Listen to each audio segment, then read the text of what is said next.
Hello everyone, this is Pranav Kumar Singh from ISPC centre. Friends, आज हम लोग 71वीं BPSC की प्रारंभिक परीक्षा को ध्यान में रखते हुए प्रतियोगिता दर्पण मैगजीन की मई 2025 महीने की शॉर्ट नोट्स को डिस्कस करेंगे। तो आइए आज का डिस्कशन हम लोग प्रारंभ करते हैं। देखिए, आज का डिस्कशन के अंतर्गत जो पहला और सबसे महत्वपूर्ण सेक्शन है वह है अस्त्र MK1 मिसाइल। यदि अस्त्र MK1 मिसाइल की हम लोग बात करें तो यह जो अस्त्र MK1 मिसाइल है वह एयर टू एयर मिसाइल है, अर्थात इसे हवा से हवा में प्रक्षेपित किया जा सकता है। और इसका जो निर्माण किया गया है, जो अस्त्र MK1 मिसाइल है, इसका निर्माण DRDO द्वारा इसका निर्माण किया गया है। पूरी तरह से स्वदेशी तकनीक पर आधारित है अस्त्र MK1 मिसाइल। अब यदि अस्त्र MK1 मिसाइल की हम लोग बात करें तो हाल ही में उड़ीसा के चांदीपुर तट से अस्त्र MK1 मिसाइल का परीक्षण किया गया। और जो अस्त्र MK1 मिसाइल है वह BVRAAM अर्थात beyond visual range air to air व्यवस्था पर आधारित है। तो यह हो गया अस्त्र MK1 मिसाइल से संबंधित। अब जो दूसरा और महत्वपूर्ण फैक्ट्स है वह है अश्विनी। यदि अश्विनी की हम लोग बात करें तो देखिए, यह जो अश्विनी है वह लो लेवल ट्रांसपोर्टेबल रडार है, यानी कि भारत में निर्मित एक प्रकार का रडार है जो कि भारत इलेक्ट्रॉनिक्स लिमिटेड द्वारा विकसित किया गया है। अर्थात सपोज यदि प्रश्न पूछ लिए जाते हैं कि हाल ही में खबरों में रहा अश्विनी क्या है, या हाल ही में खबरों में रहा अश्विनी का संबंध निम्न में से किससे है, तो देखिए, यह जो अश्विनी है वह भारत इलेक्ट्रॉनिक्स लिमिटेड द्वारा विकसित लो लेवल ट्रांसपोर्टेबल रडार है। नेक्स्ट है वर्ष 2025। तो आप सारे लोग जानते होंगे कि हाल रक्षा मंत्रालय ने वर्ष 2025 को ईयर ऑफ रिफॉर्म्स यानी कि सुधार का वर्ष के रूप में घोषित किया है। तो सपोज यदि प्रश्न पूछ लिए जाते हैं कि भारतीय रक्षा मंत्रालय ने ईयर ऑफ रिफॉर्म किस वर्ष को घोषित किया है, तो भारतीय रक्षा मंत्रालय ने वर्ष 2025 को ईयर ऑफ रिफॉर्म्स अर्थात रक्षा का सुधारों का वर्ष के रूप में घोषित किया है। अब नेक्स्ट महत्वपूर्ण फैक्ट्स है वह है माघव राष्ट्रीय उद्यान। देखिए, यदि माघव राष्ट्रीय उद्यान की बात करें तो हाल ही में माघव राष्ट्रीय उद्यान को NTCA द्वारा नेशनल टाइगर कंजर्वेशन अथॉरिटी द्वारा हाल ही में माघव राष्ट्रीय उद्यान को 58वां बाघ अभयारण्य के रूप में नामित किया गया है। तो यदि हम लोग माघव राष्ट्रीय उद्यान की बात करें तो जो माघव राष्ट्रीय उद्यान है वह मध्य प्रदेश के शिवपुरी जिले में अवस्थित है। अर्थात जो माघव राष्ट्रीय उद्यान है वह मध्य प्रदेश के शिवपुरी जिले में अवस्थित है, जिसे कि हाल ही में NTCA द्वारा भारत का 58वां टाइगर रिजर्व के रूप में घोषित किया गया है। अब यदि हम लोग 56वां और 57वां टाइगर रिजर्व जिसे कि हाल ही में घोषित किया गया था उन टाइगर रिजर्व की बात करें तो छत्तीसगढ़ का गुरु घासीदास अभयारण्य है, जिसे कि 56वां टाइगर रिजर्व के रूप में घोषित किया गया था। और मध्य प्रदेश का रातापानी वन जीव अभयारण्य को 57वां टाइगर अभयारण्य के रूप में घोषित किया गया था।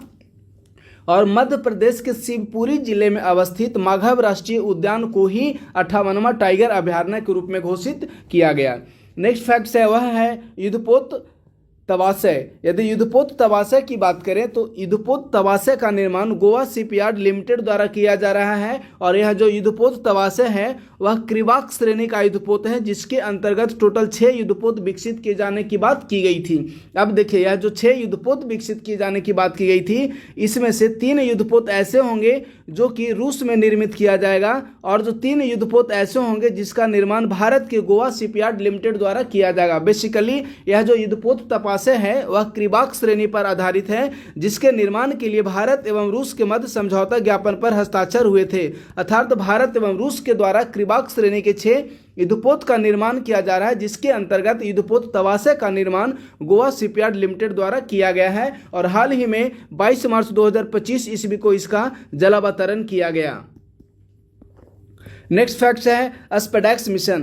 तो देखिए, यह जो स्पेडेक्स मिशन है वह इसरो का एक बहुप्रतीक्षित अभियान है, जिसके अंतर्गत बेसिकली अंतरिक्ष के लो अर्थ ऑर्बिट में 2 उपग्रहों को एक साथ जोड़ा गया और एक साथ हटाया गया, यानी कि डॉकिंग और अनडॉकिंग की प्रक्रिया आयोजित की गई है।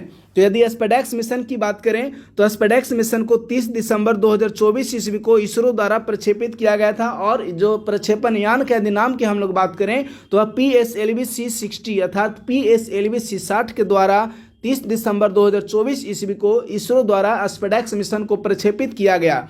बेसिकली स्पेडेक्स का जो पूरा नाम है वह है स्पेस डॉकिंग एक्सपेरिमेंट। यह 3 शब्दों से मिलकर बना है SPADEX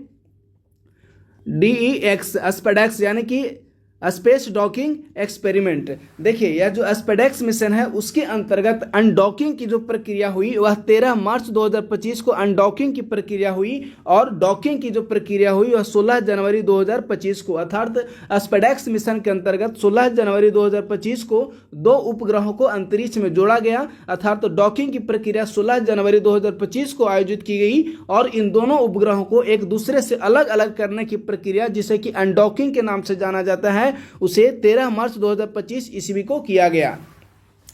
नेक्स्ट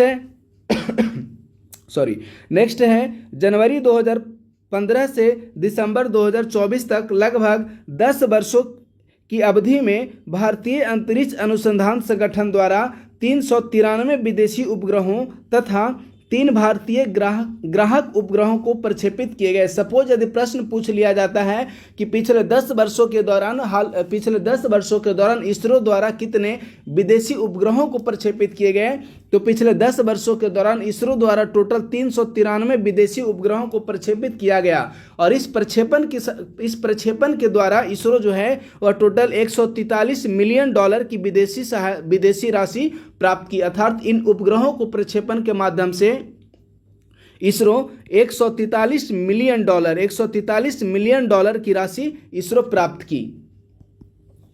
नेक्स्ट पॉइंट की तरफ मूव करते हैं। तो नेक्स्ट पॉइंट है जो कि 24वां राष्ट्रमंडल खेल से संबंधित है। तो देखिए हाल ही में भारत सरकार ने 24वां राष्ट्रमंडल खेलों की मेजबानी के लिए अपनी दावेदारी को प्रस्तुत किया है। तो अब हम लोग यदि राष्ट्रमंडल खेलों की बात करें तो 23वां राष्ट्रमंडल खेल का आयोजन 22 जुलाई से 2 अगस्त 2026 को मध्य स्कॉटलैंड के ग्लासगो में आयोजित किया जाएगा, अर्थात यह जो 23वां राष्ट्रमंडल खेल है इसका जो आयोजन किया जाएगा वह स्कॉटलैंड के ग्लासगो में 22 जुलाई से 2 अगस्त 2026 के मध्य किया जाएगा। 24वां राष्ट्रमंडल खेलों का जो आयोजन है और वर्ष 2030 में किया जाएगा। वर्ष 2030 में 24वां राष्ट्रमंडल खेलों का आयोजन किए जाने की बात की गई है, लेकिन वर्ष 2030 में जब 24वां राष्ट्रमंडल खेलों का आयोजन किया जाएगा तो इस राष्ट्रमंडल खेल का आयोजित करवाने के लिए भारत सरकार ने अपनी दावेदारी को प्रस्तुत की है और लगभग एक आइडिया यह बताया जा रहा है कि इस राष्ट्रमंडल खेलों के आयोजन पर लगभग 1000 करोड़ रुपया खर्च अनुमानित है।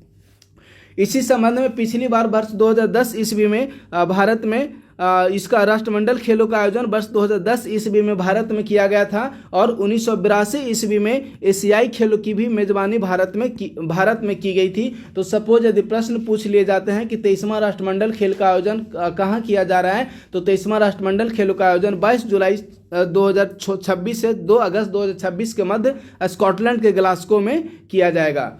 नेक्स्ट फैक्ट है कि राष्ट्रमंडल खेल महासंघ, तो हाल ही में राष्ट्रमंडल खेल महासंघ का नाम बदलकर कॉमनवेल्थ स्पोर्ट कर दिया गया है। तो यह बहुत ही महत्वपूर्ण है। सपोज यदि प्रश्न पूछ लिए जाते हैं कि हाल ही में राष्ट्रमंडल खेल महासंघ का नाम बदलकर क्या कर दिया गया, तो हाल ही में राष्ट्रमंडल खेल महासंघ का नाम बदलकर कॉमनवेल्थ स्पोर्ट्स के रूप में कर दिया गया है।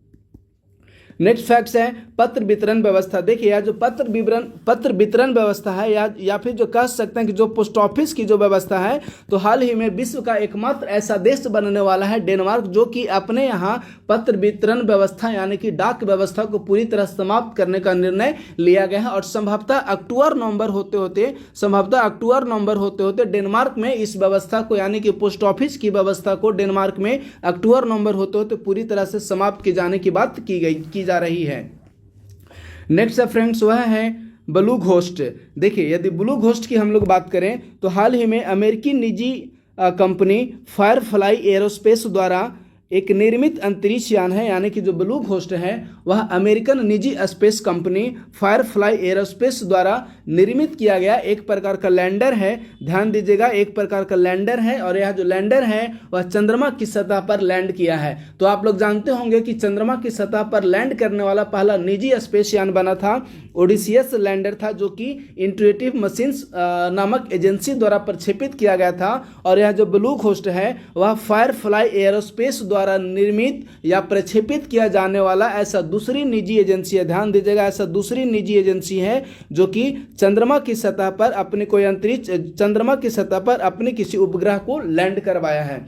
तो सपोज यदि प्रश्न पूछ लिए जाते हैं कि चंद्रमा की सतह पर या चंद्रमा की सतह पर लैंड करने वाला दूसरा निजी स्पेस एजेंसी का यान का नाम क्या है, तो ब्लू घोस्ट यान का नाम है और उस एजेंसी का नाम है फायरफ्लाई एरोस्पेस। नेक्स्ट फैक्ट्स है लोकतंत्र सूचकांक अर्थात डेमोक्रेसी इंडेक्स से रिलेटेड। देखिए यदि डेमोक्रेसी इंडेक्स की हम लोग बात करें तो इकोनॉमिक इंटेलिजेंस यूनिट द्वारा प्रत्येक वर्ष डेमोक्रेसी इंडेक्स जारी किया जाता है और इस डेमोक्रेसी इंडेक्स में 0 से लेकर 10 तक के अंक प्रदान किए जाते हैं, जिनमें कि 8+ यदि किसी देश को अंक प्राप्त होता है तो माना जाता है कि उस देश में पूर्ण लोकतंत्र की अवधारणा विद्यमान है, और यदि 6 से लेकर 8 तक के अंक प्राप्त होते हैं तो ऐसा माना जाता है कि वह जो देश है उसमें दोषपूर्ण लोकतंत्र की अवधारणा विद्यमान है, और यदि किसी देश को 4 से लेकर 6 के मध्य अंक प्राप्त होते हैं तो ऐसा माना जाएगा कि उस देश में संकर शासन की व्यवस्था विद्यमान है, और यदि किसी देश को यदि 0 से लेकर 4 तक का अंक प्राप्त होते हैं तो ऐसा माना जाएगा कि उस देश में सत्तावादी यानी कि ऑथोरिटेरियन गवर्नमेंट विद्यमान है। अब देखिए यह जो लोकतंत्र सूचकांक से संबंधित अन्य महत्वपूर्ण फैक्ट्स की हम लोग बात करें तो जो लोकतंत्र सूचकांक है उसे वर्ष 2006 ईस्वी से लगातार जारी किया जा रहा है, और वर्ष 2024 ईस्वी की इस लोकतंत्र सूचकांक में टोटल 167 देशों को शामिल किया गया है, जिसमें कि 4 श्रेणी है। अभी मैंने बताया पूर्ण लोकतंत्र, दोषपूर्ण लोकतंत्र, संकर शासन और सत्तावादी शासन। यदि हम लोग इस रिपोर्ट से संबंधित भारत के संदर्भ में बात करें तो भारत को टोटल 7.29 अंक प्राप्त हुए हैं, और इस अंक के साथ भारत जो है वह 41वां स्थान को प्राप्त किया है। लेकिन यह जो भारत है वह चूंकि 6 से लेकर 8 के मध्य अंक भारत को प्राप्त हुए हैं, इसी कारण भारत को दोषपूर्ण लोकतंत्र की श्रेणी में रखा गया है। अब यदि हम लोग पिछले वर्ष की तुलना में कंपैरिजन करें तो पिछले वर्ष की तुलना में भारत की रैंक में कोई भी सुधार देखने को नहीं मिलते हैं। प्रथम 3 देश की हम लोग बात करते हैं कि कौन कौन से ऐसे प्रथम 3 देश हैं जिन्हें कि टॉप 1, 2, 3 स्थान प्राप्त हुए हैं। तो पहला स्थान पर नॉर्वे है, दूसरा स्थान पर डेनमार्क है, दूसरा स्थान पर न्यूजीलैंड है, और तीसरा स्थान पर स्वीडन है। इसी प्रकार यदि हम लोग बात करें सबसे अंतिम 3 देशों की तो 167वां स्थान पर अफगानिस्तान, 166वां स्थान पर म्यांमार और 165वां स्थान पर उत्तर कोरिया है। भारत के स्थान की बात करें तो 167 देशों में भारत को जो स्थान प्राप्त हुआ है वह है 41। नेक्स्ट है फ्रेंड्स वह है वर्ल्ड हैप्पीनेस इंडेक्स 2025। यदि वर्ल्ड हैप्पीनेस इंडेक्स की बात करें तो संयुक्त राष्ट्र की सतत विकास समाधान नेटवर्क द्वारा जारी किया जाने वाला यह एक इंडेक्स है, जिसमें कि वर्ष 2025 ईस्वी की रैंकिंग में 147 देशों को शामिल किया गया है। और इस 147 देशों में यदि भारत के स्थान की बात करें तो इस 147 देशों में भारत का जो स्थान है वह 118 है, और वर्ष 2024 ईस्वी की रैंकिंग में टोटल 143 देशों में भारत का स्थान 126 प्राप्त हुआ था। अब यदि हम लोग इस रिपोर्ट से संबंधित टॉप 3 कंट्रीज की बात करें तो पहला स्थान पर फिनलैंड है, दूसरा स्थान पर डेनमार्क है, और तीसरा स्थान पर आइसलैंड है। इसी प्रकार यदि हम लोग बॉटम 3 यानी कि सबसे खराब 3 देशों की बात करें तो अंतिम 3 देश में 147वां स्थान पर अफगानिस्तान, 146वां स्थान पर सिएरा लियोन और 145वां स्थान पर लेबनान शामिल है।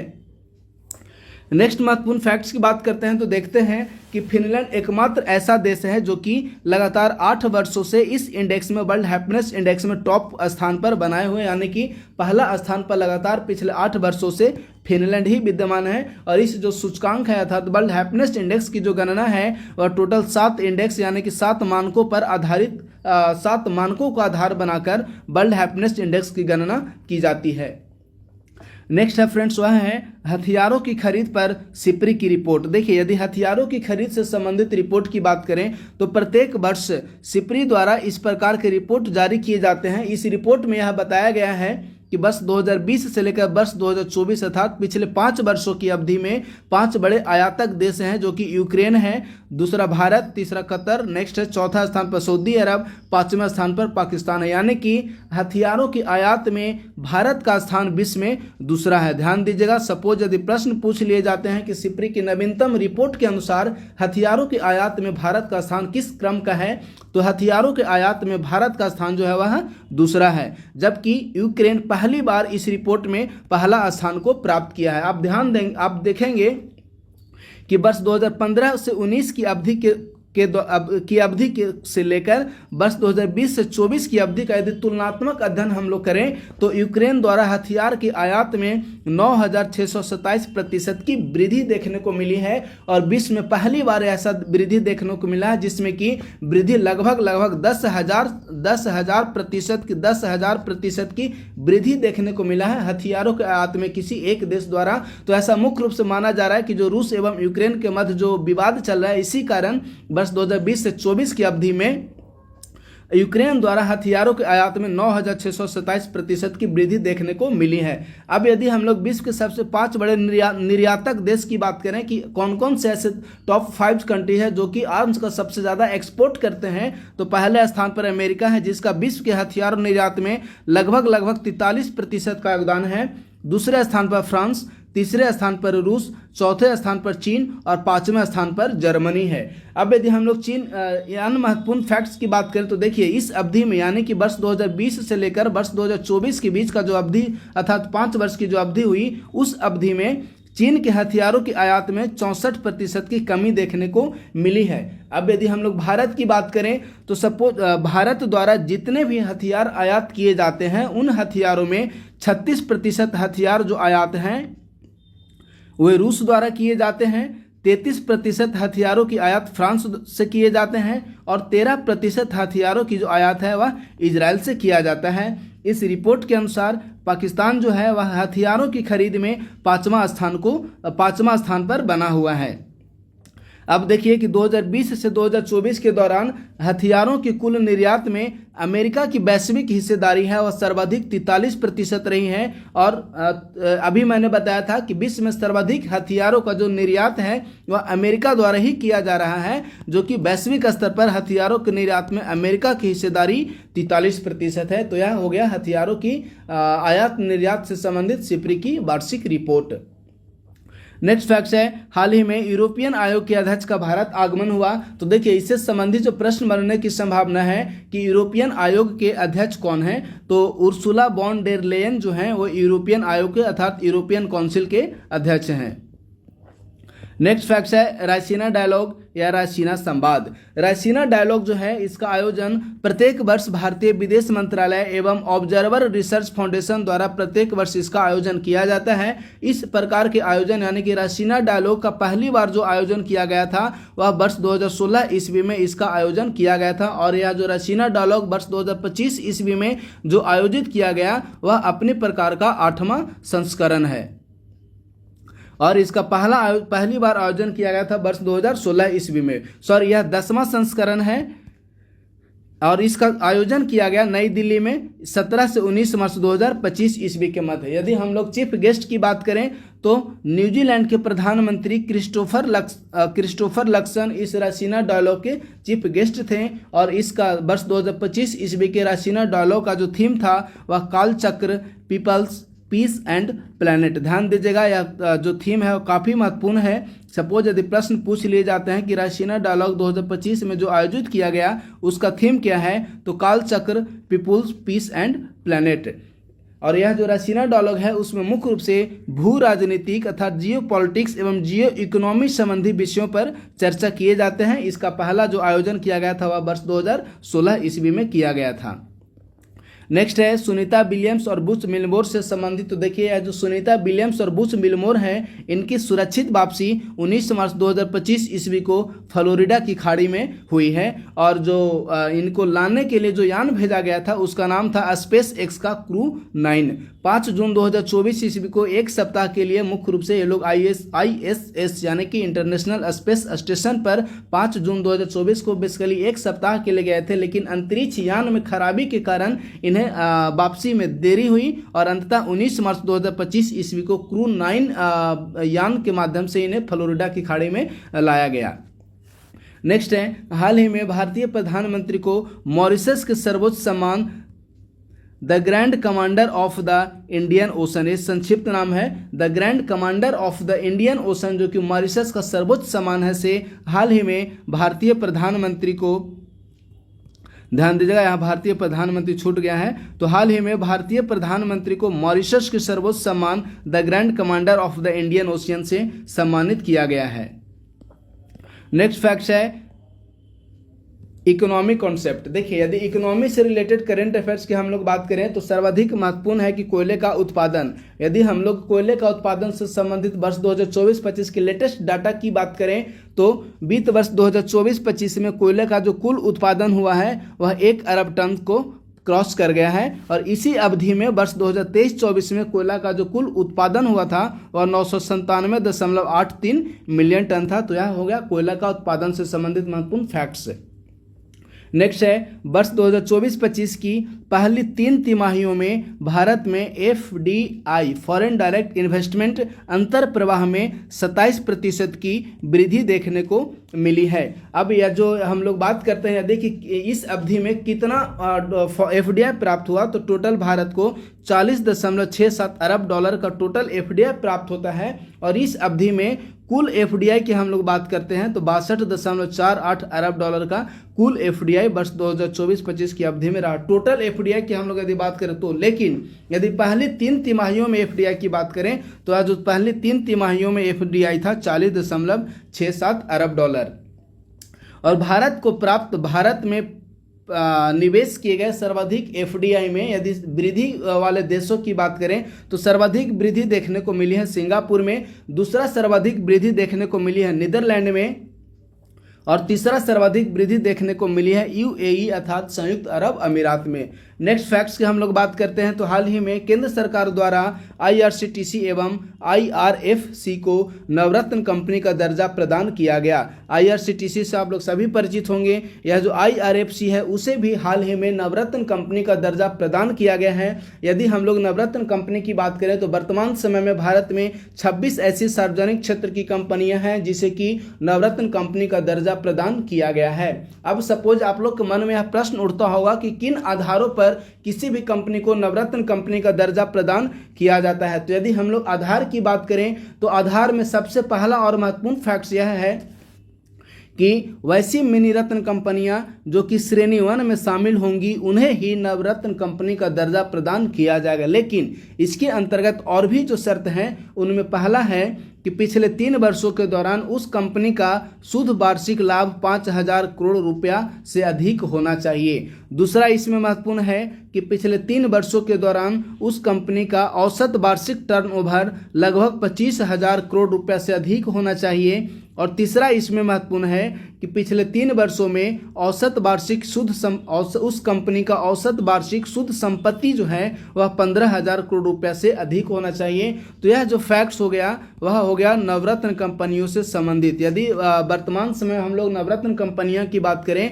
तो वर्तमान समय में भारत में टोटल 26 कंपनियां ऐसी हैं जो कि सार्वजनिक क्षेत्र की हैं और जिन्हें नवरत्न कंपनी का दर्जा प्रदान किया गया। लेकिन सपोज यदि प्रश्न पूछ लिए जाते हैं कि वर्तमान समय में मार्च 2025 की रिपोर्ट तक के अनुसार भारत में महारत्न कंपनियों की संख्या कितनी है, तो वर्तमान समय में भारत में टोटल 14 सार्वजनिक क्षेत्र की ऐसी कंपनियां हैं जिन्हें कि महारत्न कंपनी का दर्जा प्रदान किया गया है और टोटल 26 ऐसी कंपनियां हैं जिन्हें कि नवरत्न कंपनी का दर्जा प्रदान किया गया है। ये जो फैक्ट्स है कि किन किन आधारों पर किसी भी कंपनी को नवरत्न कंपनी का दर्जा प्रदान किया जाता है, यह बहुत ही महत्वपूर्ण है।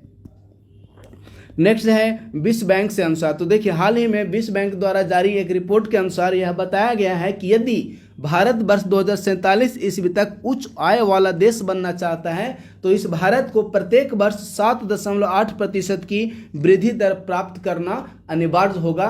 कब? जब भारत वर्ष 2047 ईस्वी तक उच्च आय वाला देश बनना चाहता है तब। इसी के साथ साथ इसी में यह भी बताया गया है कि वर्तमान समय में जो भारत में महिला श्रम शक्ति सहभागिता दर जो लगभग 35% है उसे बढ़ाकर वर्ष आगामी 22 वर्षों में 50% करने का लक्ष्य रखा गया है। यानी कि आगामी 22 वर्षों में यदि 50% महिला श्रम शक्ति सहभागिता दर होती है, उसी स्थिति में भारत वर्ष 2047 ईस्वी तक उच्च आय वाला देश बन सकता है।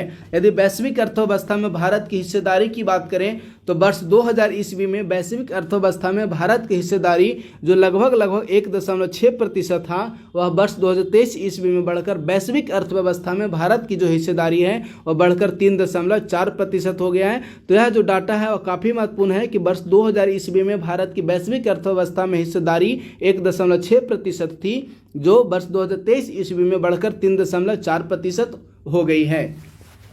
नेक्स्ट है, हाल ही में ट्राई द्वारा भारत की जो टेलीकॉम नियामक एजेंसियां हैं उनके द्वारा टेली डेंसिटी के संबंध में रिपोर्ट जारी की गई है। इस रिपोर्ट के अनुसार यदि हम लोग बात करें संपूर्ण भारत के स्तर पर कि टेली डेंसिटी कितना है, तो संपूर्ण भारत का जो टेली डेंसिटी है वह 84.45 है, जिनमें शहरी टेली डेंसिटी 131.50 और ग्रामीण क्षेत्रों में टेली डेंसिटी है 58.22। यदि सर्वाधिक टेली डेंसिटी वाले राज्य या केंद्र शासित प्रदेश की बात करें तो वह दिल्ली है, जिसका टेली डेंसिटी 274.38 है। वहीं सबसे कम टेली डेंसिटी वाले यदि राज्य की हम लोग बात करते हैं तो वह बिहार है, 56.44 के साथ बिहार सबसे कम टेली डेंसिटी वाला राज्य है। अब यदि भारत के टेलीकॉम सेक्टर में विभिन्न निजी क्षेत्रों की हिस्सेदारी, निजी कंपनियां की हिस्सेदारी की हम लोग बात करते हैं तो देखिए 40.42% हिस्सेदारी के साथ रिलायंस पहला स्थान पर है, 33.49% के साथ भारतीय एयरटेल दूसरे स्थान पर है, 18.01% के साथ वोडाफोन तीसरे स्थान पर है और 7.99% के साथ जो BSNL है, भारत की सरकारी जो टेलीकॉम कंपनियां हैं वह BSNL 7.99% के साथ चौथे स्थान पर है। और MTNL जिसे हाल ही में BSNL में ही मर्ज कर दिया गया है, उसकी यदि अलग शेयर की बात करें तो 0.09% के साथ MTNL 5वें स्थान पर है। अब हम लोग बात करते हैं IMF से संबंधित। तो देखिए हाल ही में IMF द्वारा एक श्वेत पत्र जारी किया गया है। उसके अनुसार यह बताया गया है कि पिछले 10 वर्षों में भारत का जो सकल घरेलू उत्पाद है वह दोगुना हो गया है। 2015 ईस्वी में जो $2.1 ट्रिलियन था वह वर्ष 2025 ईस्वी में $4.27 ट्रिलियन हो गया, यानी कि इसमें लगभग दोगुने की वृद्धि देखने को मिली है। और यदि हम लोग IMF के जो नवीनतम रिपोर्ट के अनुसार 5 सबसे बड़ी अर्थव्यवस्था वाले देशों की बात करें तो पहला है अमेरिका, दूसरा चाइना, तीसरा जर्मनी, चौथा जापान और 5वें स्थान पर यानी कि विश्व की 5वीं सबसे बड़ी अर्थव्यवस्था वाला देश है भारत। नेक्स्ट फैक्ट है महासागर से संबंध। देखिए तो हाल ही में जब भारतीय प्रधानमंत्री की मॉरिशस यात्रा आयोजित हुई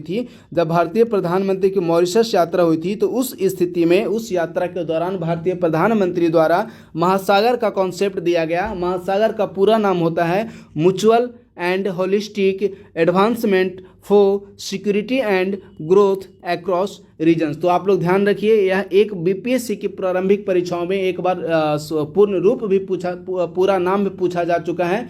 तो सपोज यदि प्रश्न पूछने की संभावना बनती है महासागर का पूरा नाम से संबंधित, तो आप लोग याद रखेंगे महासागर का पूरा नाम है mutual and holistic advancement for security and growth across reason.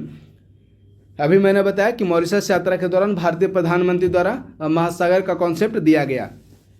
Next है शक्तिकांत दास से संबंधित। तो शक्तिकांत दास भारतीय प्रधानमंत्री के प्रधान सचिव 2 नियुक्त किए गए हैं, यानी कि वर्तमान समय में भारतीय प्रधानमंत्री के 2 प्रधान सचिव हैं, जिनमें पहले प्रधान सचिव हैं डॉक्टर PK मिश्रा और दूसरे प्रधान सचिव के रूप में शक्तिकांत दास की नियुक्ति की। हालांकि देखिए यह तो कोई हायरार्की वाला पोस्ट नहीं है कि वह पहले स्थान पर है और यह दूसरा स्थान पर है, ऐसा बिल्कुल नहीं है, बल्कि दोनों में एक समन्वय बनाने के लिए, दोनों के कार्यों में विभाजन एवं कार्यों में समन्वय बनाने के लिए 2 प्रधान सचिव की अवधारणा प्रस्तुत की गई है। तो पहले प्रधान सचिव के रूप में डॉक्टर PK मिश्रा हैं। पहला इन्हें इस कारण कहा जा रहा है चूंकि शक्तिकांत दास की नियुक्ति से पहले ही इनकी नियुक्ति कर दी गई थी, तो इसी कारण पहले प्रधान सचिव के रूप में डॉक्टर PK मिश्रा हैं और दूसरे प्रधान सचिव के रूप में हाल ही में शक्तिकांत दास की नियुक्ति की गई है। नेक्स्ट है सेबी के नए प्रमुख। देखिए हाल ही में सेबी के नए प्रमुख बने हैं तुहिनकांत पांडे सेबी के नए प्रमुख नियुक्त किए गए हैं। इंद्रनील भट्टाचार्य RBI के नए कार्यकारी निदेशक नियुक्त किए गए हैं और इंटेक के नए अध्यक्ष बने हैं अशोक सिंह ठाकुर, अर्थात अशोक सिंह ठाकुर जो हैं वो इंटेक के नए अध्यक्ष बने हैं। अंतर्राष्ट्रीय ओलंपिक समिति के अध्यक्ष बने हैं जिम्बाब्वे की क्रिस्टी कॉवेंट्री हाल ही में अंतर्राष्ट्रीय ओलंपिक समिति के नए अध्यक्ष नियुक्त किए गए हैं। नेक्स्ट है राम बी सुतार। तो देखिए ये जो राम बी सुतार हैं, हाल ही में राम बी सुतार को महाराष्ट्र भूषण सम्मान से सम्मानित किया गया है। इस महाराष्ट्र भूषण सम्मान के अंतर्गत 25 लाख रुपए की आर्थिक सहायता के साथ साथ एक स्मृति चिन्ह भी प्रदान किया जाता है। तो जो राम बी सुतार हैं उन्हें महाराष्ट्र भूषण सम्मान से सम्मानित किया गया है। इन्हें 25 लाख रुपए की आर्थिक सहायता और स्मृति चिन्ह प्रदान किए जाएंगे। नेक्स्ट है विश्व सुंदरी प्रतियोगिता। यदि हम लोग विश्व सुंदरी प्रतियोगिता की बात करें तो वर्ष 2025 ईस्वी में भी विश्व सुंदरी प्रतियोगिता का आयोजन भारत में ही किया जाएगा। भारत के तेलंगाना के हैदराबाद में वर्ष 2025 ईस्वी में विश्व सुंदरी प्रतियोगिता का आयोजन किए जाने का लक्ष्य रखा गया है। तो वर्ष 2024 ईस्वी में भी इसका जो आयोजन है वह भारत के मुंबई में किया गया था और वर्ष 1996 ईस्वी में इसका आयोजन बेंगलुरु में किया गया। अब तक भारत में टोटल 3 बार विश्व सुंदरी की प्रतियोगिता का आयोजन किया जाएगा, जिसमें पहला जो है वह 1996 में किया गया था जो कि बेंगलुरु में, दूसरी बार 2024 में किया गया भारत के मुंबई में और तीसरी बार वर्ष 2025 ईस्वी में हैदराबाद में किए जाने का लक्ष्य रखा गया है। नेक्स्ट यदि फैक्ट्स की हम लोग बात करें तो देखिए नेक्स्ट फैक्ट्स जानने से पूर्व आप लोग के लिए एक महत्वपूर्ण सूचना है कि 71वीं बीपीएससी की प्रारंभिक परीक्षा को ध्यान में रखते हुए आईएसपीसी सेंटर द्वारा करेंट अफेयर्स का एक बैच प्रारंभ किया गया है। इस बैच से संबंधित आप लोग को विस्तृत जानकारी के लिए 9870564701 या 8375934036 पर संपर्क कर सकते हैं। इसी करेंट अफेयर्स बैच के अंतर्गत प्रतियोगिता दर्पण का जो शॉर्ट नोट्स करवाया जा रहा है उसका पीडीएफ आप लोग को अवेलेबल करवाया जाएगा। नेक्स्ट है ज्ञानपीठ पुरस्कार। यदि हम लोग ज्ञानपीठ पुरस्कार की बात करें तो वर्ष 2024 ईस्वी में जो 59वां ज्ञानपीठ पुरस्कार है वह विनोद कुमार शुक्ल को प्रदान किया गया और जो विनोद कुमार शुक्ल हैं वह भारत के छत्तीसगढ़ से बिलोंग करते हैं। इन्हें 11 लाख रुपए की आर्थिक सहायता और एक स्मृति चिन्ह प्रदान किया जाएगा। बेसिकली यह जो ज्ञानपीठ पुरस्कार है वह 8वीं अनुसूची में शामिल टोटल 22 भाषाओं पर ज्ञानपीठ पुरस्कार प्रदान किए जाते हैं। 58वां ज्ञानपीठ पुरस्कार वर्ष 2023 ईस्वी में स्वामी रामभद्राचार्य को संस्कृत के लिए एवं गीतकार गुलजार को उर्दू के लिए प्रदान किया गया था और जो 57वां ज्ञानपीठ पुरस्कार है वह वर्ष 2022 ईस्वी में दामोदर मौजो को प्रदान किया गया था और 59वां ज्ञानपीठ पुरस्कार है वह वर्ष 2024 ईस्वी में विनोद कुमार शुक्ल जो कि छत्तीसगढ़ से बिलोंग करते हैं तो विनोद कुमार शुक्ल को 59वां ज्ञानपीठ पुरस्कार प्रदान किए जाने का निर्णय लिया गया है। नेक्स्ट है सरस्वती सम्मान। यदि हम लोग सरस्वती सम्मान वर्ष 2024 की बात करें तो देखिए यह जो सरस्वती सम्मान है वह 34वां सरस्वती सम्मान होगा जिन्हें कि साधु भद्रेश दास को प्रदान किया गया है। उनकी रचना स्वामी नारायण सिद्धांत सुधा के लिए साधु भद्रेश दास को संस्कृत भाषा का सरस्वती सम्मान प्रदान किया गया है। यह जो सरस्वती सम्मान है वह के बिरला फाउंडेशन द्वारा प्रदान किया जाता है। तो वर्ष 2023 ईस्वी के यदि सरस्वती सम्मान की बात करें तो प्रभा वर्मा को रौद्र सात्विकम मलयालम भाषा के लिए, जो कि रौद्र सात्विकम लिखी गई थी मलयालम भाषा में, उस रचना के लिए प्रभा वर्मा को वर्ष 2023 ईस्वी का सरस्वती सम्मान प्रदान किया गया है।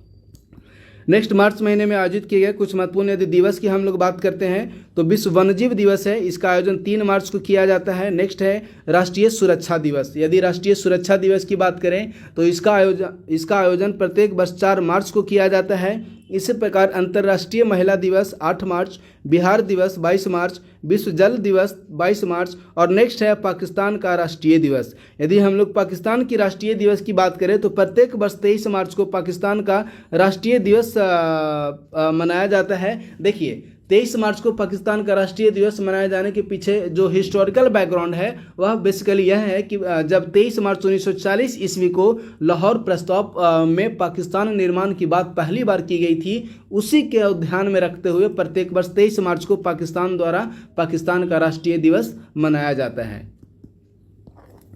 नेक्स्ट है कुछ महत्वपूर्ण पुस्तक। यदि हम लोग दिया सलाई पुस्तक की बात करें तो जो दिया सलाई पुस्तक है वह कैलाश सत्यार्थी द्वारा लिखी गई आत्मकथा है। नेक्स्ट है वॉइस फॉर द वॉइसलेस। ये जो वॉइस फॉर द वॉइसलेस पुस्तक है वह दलाई लामा द्वारा लिखी गई है।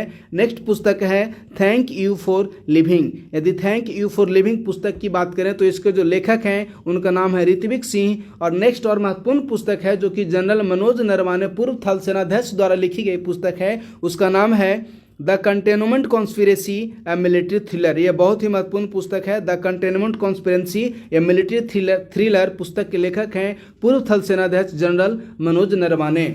नेक्स्ट यदि कुछ महत्वपूर्ण युद्धाभ्यास की हम लोग बात करें तो आपको ध्यान होगा कि जब बीपीएससी में पूर्व में जो पूछा जाता था कि ये युद्धाभ्यास का आयोजन किन दो देशों के मध्य किया जाता है, लेकिन अब जो न्यू ट्रेंड के अनुसार यदि हम लोग बात करें तो अब न्यू ट्रेंड से संबंधित जो प्रश्न पूछा जा रहा है कि इस युद्धाभ्यास का आयोजन कहाँ किया जा रहा है। पूर्व में पूछा जाता था कि किन देशों के मध्य किया जा रहा है युद्धाभ्यास का आयोजन, लेकिन जो नया ट्रेंड है उसके अनुसार अब पूछा जाने लगा है कि किस स्थान पर इस युद्धाभ्यास का आयोजन किया जा रहा है। तो यदि धर्म गार्जियन युद्धाभ्यास की बात करें तो धर्म गार्जियन युद्धाभ्यास है वह मुख्य रूप से भारत एवं जापान की सेनाओं के मध्य आयोजित किया जाने वाला एक युद्धाभ्यास है। इसका आयोजन जापान के पूर्वी फुजी क्षेत्र में किया गया और यह जो धर्म गार्जियन युद्धाभ्यास है वो अब तक का छठा युद्धाभ्यास है। नेक्स्ट है युद्धाभ्यास खंजर। यदि युद्धाभ्यास खंजर की बात करें तो भारत एवं किर्गिजस्तान के मध्य युद्धाभ्यास खंजर का आयोजन किया जाता है और यह 12वां संस्करण है। तो यदि इसका आयोजन स्थल की बात करें तो किर्गिस्तान के टोक्यो क्षेत्र में इस खंजर युद्धाभ्यास का आयोजन किया गया। नेक्स्ट है वरुणा 2025। यदि वरुणा 2025 की बात करें तो भारत एवं फ्रांस के मध्य थल सेना के साथ साथ नौ सेना के मध्य आयोजित किया जाने वाला एक युद्धाभ्यास है वरुणा 2025। यह 23वां संस्करण है। नेक्स्ट युद्धाभ्यास है जो कि बहुत ही महत्वपूर्ण है वह है युद्धाभ्यास बोंगो सागर। देखिए यह जो युद्धाभ्यास बोंगो सागर है वह मुख्य रूप से भारत एवं बांग्लादेश के मध्य आयोजित किया जाने वाला एक प्रकार का वार्षिक युद्धाभ्यास है जिसका आयोजन बंगाल की खाड़ी में किया गया है।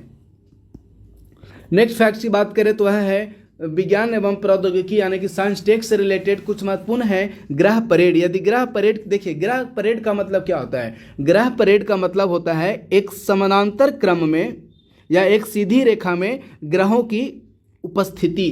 तो हाल ही में 28 फरवरी 2025 ईस्वी को एक सीधी रेखा में अंतरिक्ष में बुध, शुक्र, मंगल, बृहस्पति, शनि, यूरेनस एवं नेपच्यून ग्रहों को देखा गया था। तो यही है ग्रह परेड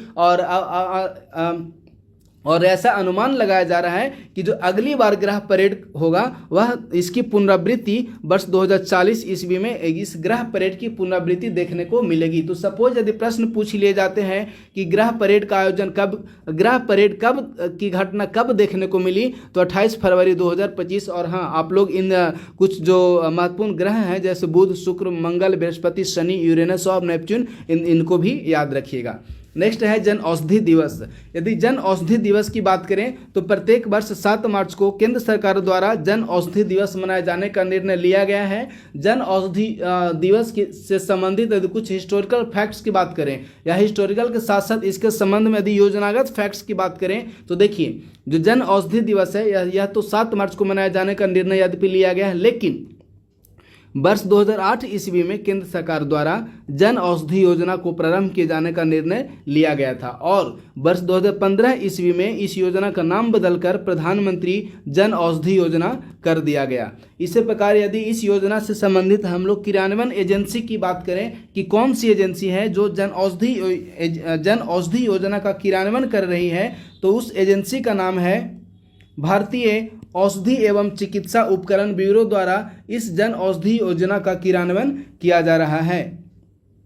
नेक्स्ट है कि हाल ही में आईआईटी मद्रास में थर्मल रिसर्च सेंटर का शुभारंभ किया गया। तो सपोज यदि प्रश्न पूछ लिए जाते हैं कि हाल ही में किस स्थान पर थर्मल रिसर्च सेंटर का शुभारंभ किया गया तो हाल ही में आईआईटी मद्रास में इस थर्मल रिसर्च सेंटर का शुभारंभ किया गया। तो इस प्रकार से फ्रेंड्स आज का जो सेशन था वो समाप्त हुआ। हाँ, इस सेशन को समाप्त करने से पूर्व एक महत्वपूर्ण सूचना कि 71वीं बीपीएससी की प्रारंभिक परीक्षा को ध्यान में रखते हुए आईएसपीसी सेंटर द्वारा करंट अफेयर्स से संबंधित एक बैच को प्रारंभ किया गया है। इसके अंतर्गत 71वीं बीपीएससी की करंट अफेयर्स की संपूर्ण तैयारी करवाई जाएगी, जिसमें प्रतियोगिता दर्पण का monthly short notes, Bihar special current affairs, PIB, daily important current affairs, इसके अलावा अन्य भी जो महत्वपूर्ण फैक्ट्स हैं जो कि एग्जाम के दृष्टिकोण से काफ़ी महत्वपूर्ण होंगे, उन सभी को उपलब्ध करवाया जाएगा। तो आप लोग 9870564701 या 8375934036 इन दो में से किसी एक नंबर पर संपर्क कर सकते हैं। बहुत बहुत धन्यवाद। आज का सेशन समाप्त हुआ।